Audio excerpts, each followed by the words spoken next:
ሻሎም ሻሎም ሻሎም ቤተሰብ እግዚአብሔር አምላክ ሰላም ጸጋ ምሕረት ናይ ክርስቶስ ምስኩልኩም አንሐኹም ሰላሕ ዲኒ ሎም ድማ ነዝ መዓልቲ ዝኸውን ናይ ህይወት ቃል ሓቢርና ክንካፈሊና ሎም እንካፈሎ ቃል ብምስጋና ናይ ክብሪ ህይወት ምንባር ዝብል እዩ ብምስጋና ናይ ክብሪ ህይወት ምንባር ካብታ ሓደ ናይ ክብሪ ህይወት ኣብ ህይወትና ክንነብር ክንማላለስ ብኽብሪ እንደል እንተዳ ኮይና ካብታ ሓደ ኣብ ህይወትና ክብሪ አምላኽ ተግልጽ መንገዲ ምስጋና አምልኾ መዝሙር እዩ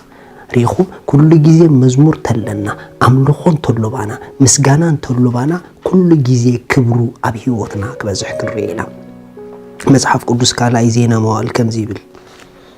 ካብ ጥቕሲ 11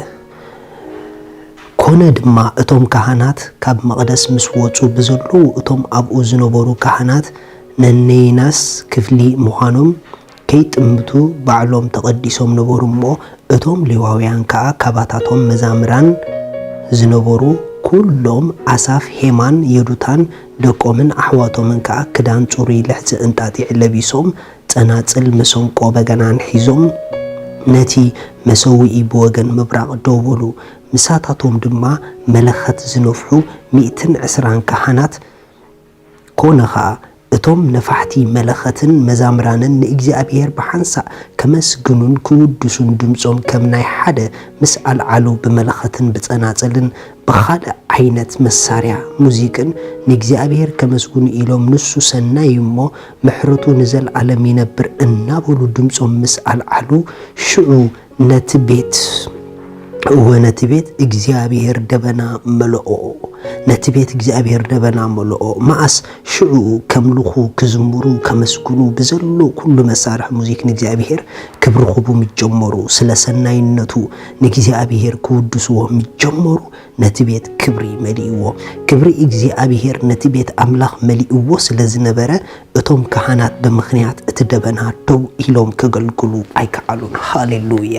ሪኹም አሕዋት ንእግዚአብሔር ስለ አምላኽነቱ ከነምልኾን ተጀሚርና ስለ ሰናይነቱ ከነመስግኖን ተጀሚርና ክብሪ ክንቦን ተጀሚርና ክንውድሶን ተጀሚርና ከናፍርና ንአምላኽ ዝኸውን ውዳሴ መስዋዕቲ እንተደኣ ኣለዎን ኮይኑ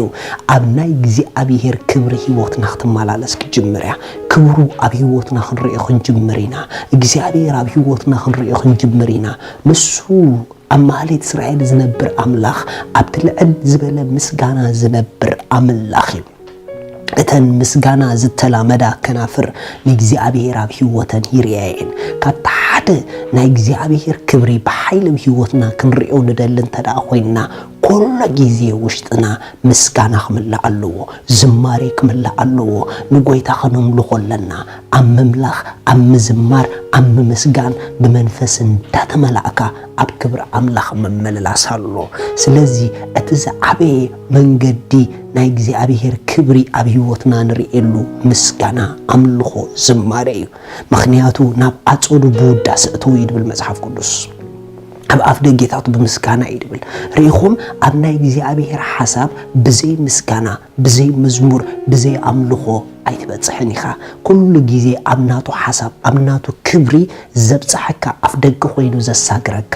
አምልኾ እዩ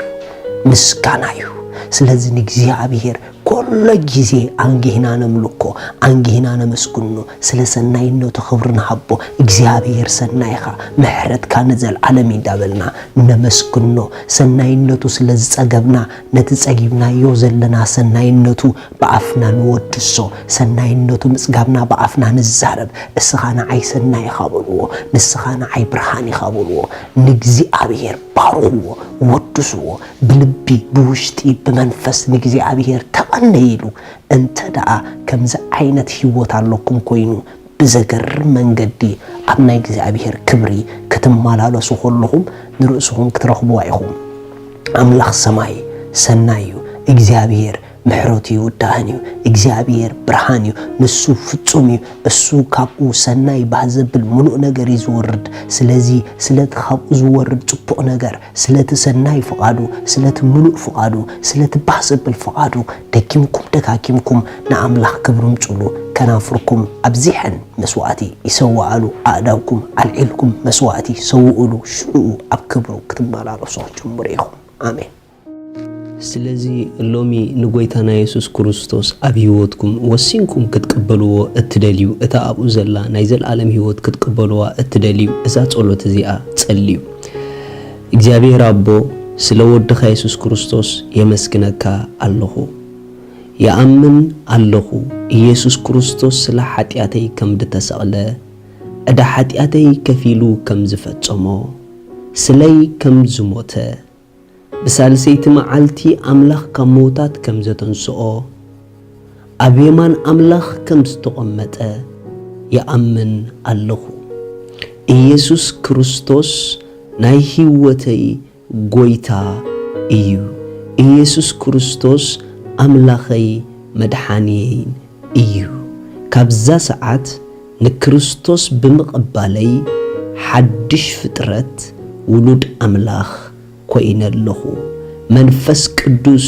ብሽም ኢየሱስ በእምነት ናብ ውሽጠይ ይቕበለካ ኣለኹ። አሜን። እዚኣ ጸሎት ጸሎኹም ብጣዕሚ ቋ ሓጎሰኩም በዚ ታሕቲ ዘሎ አድራሻና ኮንታክት ግበሩና ይኹም ሰድለይኩም ሓገዝ ክንለኸልኩም ኢና። ሻሎም